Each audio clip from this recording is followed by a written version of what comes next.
यहां से अभी हम लोग कुछ असर्शन रीजन वाला क्वेश्चन देखेंगे, ध्यान से देखिएगा।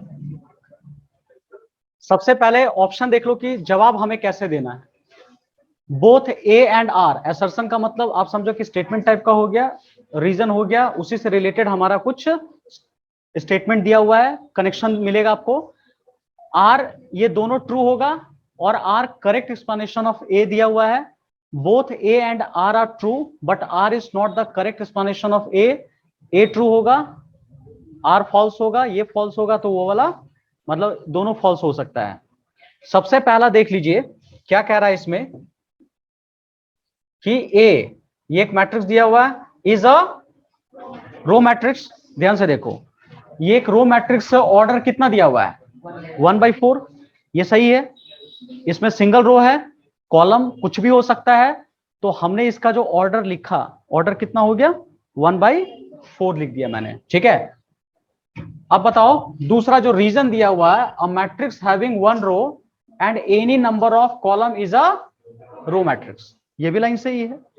मतलब हमारा असर्शन भी सही है और रीजन भी क्या है, सही है, और साथ साथ दोनों मतलब ट्रू है, और साथ साथ R is the correct explanation of A भी कह रहा है कि इसी असर्शन का रीजन जो है करेक्ट एक्सप्लेनेशन भी आपका दिया है। तो उसके हिसाब से ऑप्शन नंबर कौन सा हो जाएगा हम लोग का, ए हो जाएगा, ए हम लोग का हो जाएगा, ठीक है, ये देख सकते हैं। अच्छा दूसरा बताओ, सेकंड नंबर देखिए, इसका आंसर क्या होगा, आप लोग एक बार दिमाग लगाओ और बताओ क्या होगा। आराम से पहले बनाइए जल्दी। देखो इसका सेकंड नंबर क्वेश्चन कैसे बनेगा एक बार देख लीजिएगा। कह रहा है कि ये दोनों आपस में इक्वल है जी, इक्वल है, और बोल रहा है value of x equal to कितना आएगा 1 भी बोल रहा है। अच्छा देखो मतलब इन सबको सॉल्व करने पे कितना आया होगा 1, इसका उल्टा करो, इस 1 को वापस पुट कर दो और पुट करके देखो एलएचएस इक्वल टू आरएचएस आ रहा है कि नहीं। अगर आ रहा होगा तो इसका मतलब आंसर सही निकला हुआ है, बात समझ में आ रहा है।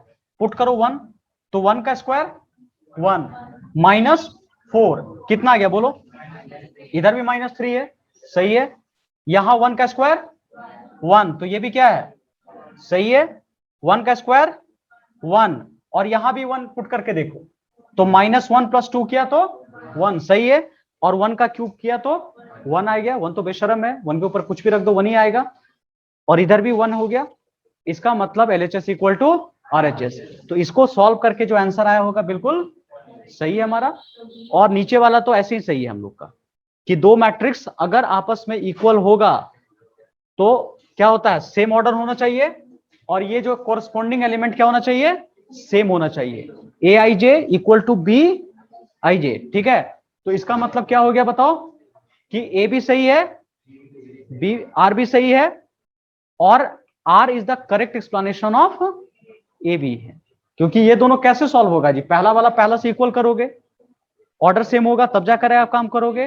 तो इसका आंसर क्या होगा बताओ, अभी भी ए ही इसका आंसर आएगा, ठीक है। जिनका आंसर ए आया बिल्कुल सही है, नहीं आया तो देख लो गलत है। चलो इसका देख लो जल्दी से, इसका बताइए आंसर क्या होगा। देखिए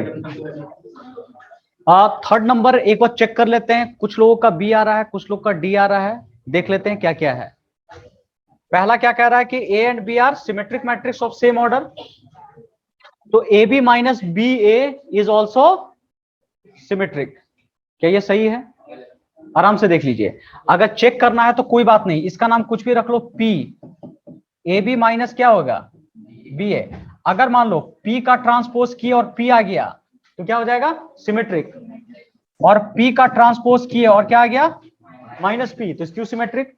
तो थोड़ा ट्रांसपोज लगा दो, इधर भी ट्रांसपोज लगा दिया, और पूरे पे ट्रांसपोज जाएगा, तो पूरे पे ट्रांसपोज जाने का मतलब ए बी पे भी जाएगा और बी ए पे भी जाएगा। देख लो ए बी माइनस बी ए अगर मैंने लिखा ट्रांसपोज, तो जरा देख लीजिए क्या होगा जी, P का ट्रांसपोज में ए बी का भी ट्रांसपोज होगा, और क्या करेंगे बी ए का भी ट्रांसपोज होगा। तो क्या करना है, इसमें प्रॉपर्टी लगाएंगे, उल्टा हो जाएगा, कम ऑन, ए बी का ट्रांसपोज बी का ट्रांसपोज ए का ट्रांसपोज, बी का ट्रांसपोज ए का ट्रांसपोज, इधर ए का ट्रांसपोज बी का ट्रांसपोज, बस समझ में आई, ठीक है। अच्छा देखो, अभी एक चीज और बताया गया था, ऊपर देख लो, ये खुद पहले क्या है, ये पहले से ये लोग क्या है, सिमेट्रिक। तो इसका मतलब ए का ट्रांसपोज क्या होगा, ए, और बी का ट्रांसपोज क्या होगा, बी। तो बताओ बी का ट्रांसपोज की जगह क्या रखते हैं, बी, इसकी जगह ए, इसकी जगह ए, और इसकी जगह बी। तो इसको क्या कर सकते हैं, देखो इसी को लिख सकता हूं, पी का ट्रांसपोज माइनस कॉमन निकाल दो, तो ए बी माइनस कितना हो गया, बी ए। तो पी का ट्रांसपोज माइनस कितना हो जाएगा, ये पी हो जाएगा आपका, ठीक है। ये पी हो जाएगा तो कैसा आ गया, symmetric skew symmetric, skew symmetric. तो इसका मतलब क्या दिया हुआ है, इज ऑल्सो अ सिमेट्रिक कह दिया है, तो सही है, ये स्क्यू होगा जबकि क्या दिया हुआ है, सिमेट्रिक। इसका मतलब हमारा असर्शन क्या है, गलत है। और बी जरा आर बता दो, any square matrix is also is said to be skew symmetric if A equal to क्या हो गया, A transpose, where A transpose is a matrix. बताओ क्या लिखा हुआ है, सही है कि गलत है, ये गलत है, क्या होता है सही, हाँ, A transpose equal to minus A होता है। आप इधर भेज सकते हैं लेकिन लिखा हुआ तो वैसे करके दिया हुआ है, ठीक है। तो इसलिए क्या हो गया, तो ऑप्शन ए भी गलत है, और मतलब आर भी गलत है, ये भी है। तो इसका मतलब डी होगा, A is false, R is also false, ठीक है। तो यही इसका आंसर होगा।